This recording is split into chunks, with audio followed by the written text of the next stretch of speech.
Item ಯಾವುದೇ ಇರಲಿ try ಮಾಡಿ Aachi chicken masala. Greater Bengaluru authority ಚುನಾವಣೆಗೆ ವೇದಿಕೆ ಸಿದ್ಧವಾಯಿತಾ ಅನ್ನೋ ಪ್ರಶ್ನೆ. ಬಹುನಿರೀಕ್ಷಿತ ಮೀಸಲಾತಿ ಪಟ್ಟಿ ಪ್ರಕಟ ಆಗಿದೆ. ಗ್ರೇಟರ್ ಬೆಂಗಳೂರು ಅಥಾರಿಟಿ ಅಂದ್ರೆ ಈ ಹಿಂದೆ ಇದ್ದಂತ BBMP ಇದೀಗ ಗ್ರೇಟರ್ ಬೆಂಗಳೂರು ಅಥಾರಿಟಿಯಾಗಿ ಬದಲಾವಣೆ ಆಗಿದೆ. ಅದಕ್ಕೆ ಚುನಾವಣೆ ಆಗಬೇಕು. ಮೀಸಲಾತಿ ಪಟ್ಟಿ ಪ್ರಕಟ ಆಗಿದೆ. 5 ನಗರ ಪಾಲಿಕೆ ವ್ಯಾಪ್ತಿಯ ಮೀಸಲಾತಿ ಪಟ್ಟಿ ಪ್ರಕಟ ಆಗಿದೆ. 369 ವಾರ್ಡ್ ಇದೆ 5 ಪಾಲಿಕೆ ವ್ಯಾಪ್ತಿಯಲ್ಲಿ, ಅಂದರೆ ಒಟ್ಟಾರೆ GB ವ್ಯಾಪ್ತಿಯಲ್ಲಿ. ಅದರ ಮೀಸಲಾತಿ ಇದೀಗ ಪ್ರಕಟ ಆಗಿದೆ. ನಗರಾಭಿವೃದ್ಧಿ ಇಲಾಖೆಯಿಂದ ಈ ಮೀಸಲಾತಿ ಪಟ್ಟಿ ಪ್ರಕಟ ಆಗಿರೋದು. ಈ ಪಟ್ಟಿಯಲ್ಲಿ ಮಹಿಳೆಯರಿಗೆ 176 ವಾರ್ಡ್ಗಳನ್ನು ಮೀಸಲಿಡಲಾಗಿದೆ. 176 ವಾರ್ಡ್ಗಳನ್ನು ಮೀಸಲಿಡಲಾಗಿದೆ. 369 ವಾರ್ಡ್ಗಳ ಪೈಕಿ ಮಹಿಳೆಯರಿಗೆ 176 ವಾರ್ಡ್ಗಳನ್ನು ಮೀಸಲಿಡಲಾಗಿದೆ. ಒಟ್ಟು 43 ವಾರ್ಡ್ SCಗೆ ಮೀಸಲಿದೆ. STಗೆ 7 ವಾರ್ಡ್ಗಳು ಮೀಸಲಿದೆ.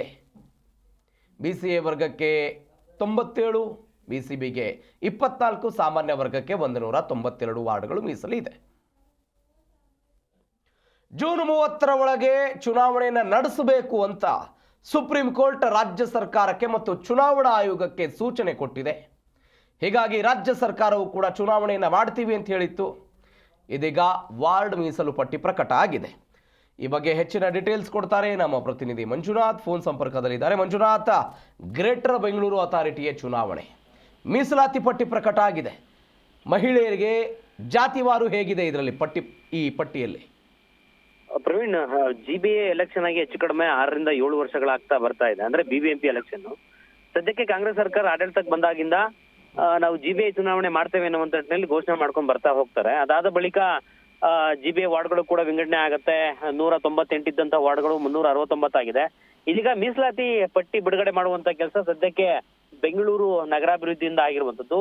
ನಗರದಲ್ಲಿ ಏನಿದಾವೋ 369 ವಾರ್ಡ್ಗಳ ಸಂಬಂಧಪಟ್ಟಾಗೆ ಮಹಿಳೆಯರಿಗೆ ಹೆಚ್ಚಿನ ಆದ್ಯತೆ ಕೊಡುವಂತ ಕೆಲಸ ಆಗಿದೆ. ಯಾಕಂತ ಹೇಳಿದ್ರೆ ರಾಜ್ಯ ಸರ್ಕಾರ ಮಹಿಳಾ ಸಬಲೀಕರಣ ಸಂಬಂಧಪಟ್ಟಾಗಿ ಹೆಚ್ಚಿನ ಹೊತ್ತು ಕೊಟ್ಟಿರುವಂತ ಕಾರಣದಿಂದಾಗಿ GBA ಎಲೆಕ್ಷನ್ ಅಲ್ಲೂ ಕೂಡ ಮಹಿಳೆಯರಿಗೆ ಹೆಚ್ಚಿನ ಆದ್ಯತೆ ಕೊಡಬೇಕೆನ್ನುವಂತ ಸದ್ಯಕ್ಕೆ ಕ್ರಮಕ್ಕೆ ಮುಂದಾಗಿರುವಂತದ್ದು. ಒಟ್ಟು 43 ವಾರ್ಡ್ಗಳ ಪೈಕಿ ನೋಡೋದಾದ್ರೆ ಮಹಿಳೆಯರನ್ನ ಹೊರತುಪಡಿಸಿ SC ಕ್ಯಾಟಗರಿವರೆಗೆ 43 ವಾರ್ಡ್ಗಳನ್ನ ಮೀಸಲಾತಿ ಪಟ್ಟದಲ್ಲಿ ಮೀಸಲಿಟ್ಟಿರುವಂತದ್ದು. ST ಅವರಿಗೆ 7 ವಾರ್ಡ್ಗಳು, BCA ದವರಿಗೆ 97, BCB ಅವರಿಗೆ 24 ಸೇರಿದಂತೆ ಸಾಮಾನ್ಯ ವರ್ಗದವರಿಗೆ 192 ವಾರ್ಡ್ಗಳನ್ನ ಸದ್ಯಕ್ಕೆ ಈ ಒಂದು ಮೀಸಲಾತಿ ಪಟ್ಟಿಯನ್ನ ಪ್ರಕಟ ಮಾಡುವಂತ ಕೆಲಸ ಆಗಿರುವಂತದ್ದು. ಅದರಲ್ಲಿ ಮಹಿಳೆಯರಿಗೆ ಹೆಚ್ಚಿನ ಒತ್ತು ಕೊಡುವಂತ ಕೆಲಸ ಆಗಿದೆ. 176 ಮಹಿಳಾ ಅಭ್ಯರ್ಥಿಗಳಿಗೆ ವಾರ್ಡ್ ಮೀಸಲಾತಿ ಪಟ್ಟಿಯನ್ನ ಬಿಡುಗಡೆ ಮಾಡುವ ಮೂಲಕವಾಗಿ ಮಹಿಳೆಯ ಸಬಲೀಕರಣ ವಿಚಾರದಲ್ಲಿ GBA ಎಲೆಕ್ಷನ್ ಅಲ್ಲೂ ಕೂಡ ಈ ಒಂದು ಕ್ರಮವನ್ನ ಪಾಲನೆ ಮಾಡುವಂತ ಕೆಲಸ GBA ಮುಂದಾಗ್ತಿರುವಂತದ್ದು. ಈ ಒಂದು ವಿಚಾರ ಸ್ಪಷ್ಟವಾಗಿ ಗೊತ್ತಾಗ್ತಾ ಇದೆ Praveen. Okay Manjunath, thank you ನಿಮ್ಮೆಲ್ಲ ಡೀಟೇಲ್ಸ್ಗೆ.